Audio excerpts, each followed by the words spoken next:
Hi, I'm Melissa Porter, and this is my introduction video. So, to use some of the descriptors from Chapter 2, I would definitely consider myself to be amongst the upward mobiles.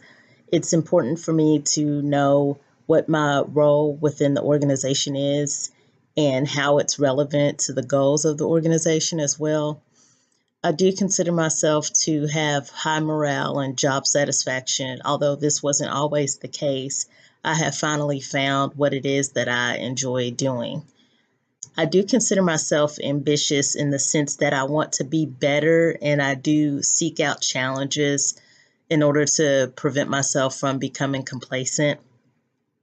And I'm also agreeable and cooperative with my supervisors or those who I report to directly, so long as I feel as if my supervisor is forthcoming and open and honest about what their expectations are, as well as what it is that we're trying to achieve within our team. I also need to be made to feel that I have a sense of purpose. And I am conscientious.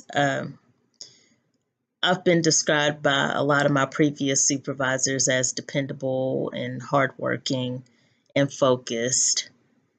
And as far as the different personalities that were mentioned, I do consider myself to be a bit of a hybrid between a proactive personality and an authoritarian personality.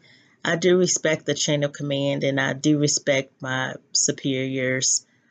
I don't blindly follow my superiors. If I have some doubts or reservations about what's being asked of me, I do question them on that respectfully, of course.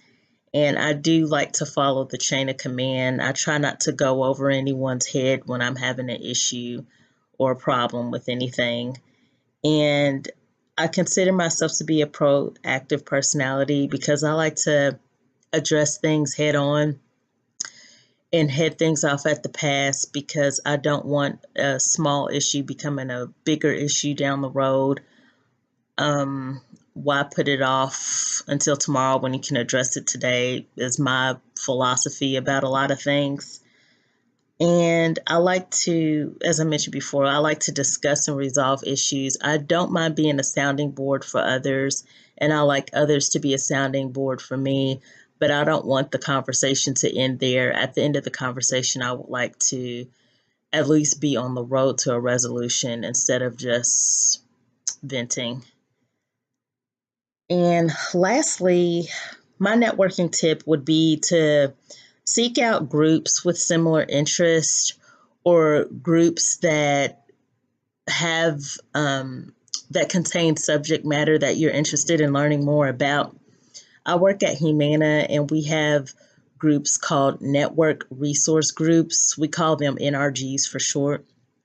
And the different ones that we have are the Women's NRG, Salute NRG, Pride NRG, just to name a few. And the Pride NRG is rooted in the LGBTQ community. The Women's NRG it's for women's needs and issues like maternity leave, compensation and salary issues compared to our male counterparts, that kind of thing. And I mentioned the Salute NRG, that's for veterans and military families. And you don't have to be a part of these groups necessarily, or sorry, these populations necessarily to be a part of the group. If you're interested in it, you're more than welcome to join these groups.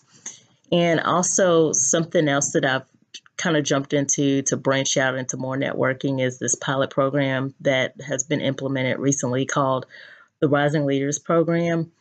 And a lot of different individuals who our leadership thought to have the potential to become leaders, whether it's managers, directors, senior vice presidents, whatever, they have come up with this program to address an issue that we've been having at Humana for a while now, is where a lot of people are kind of thrusted into leadership roles without having the necessary tools to become successful leaders.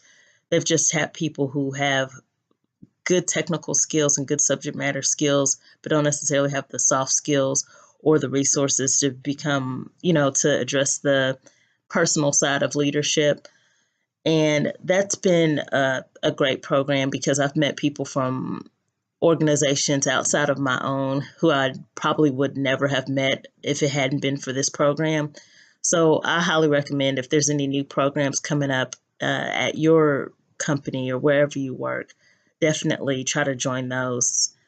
Going back to the energy groups, I think that's a good place to start because a lot of these programs are online in our internal system, which is like kind of Humana's Facebook, where you can post and message each other. If you're an introvert like me, that's really helpful because you don't necessarily have the pressure of meeting someone face to face. You can do it all online. So that was my intro video. Thanks for watching and have a great evening.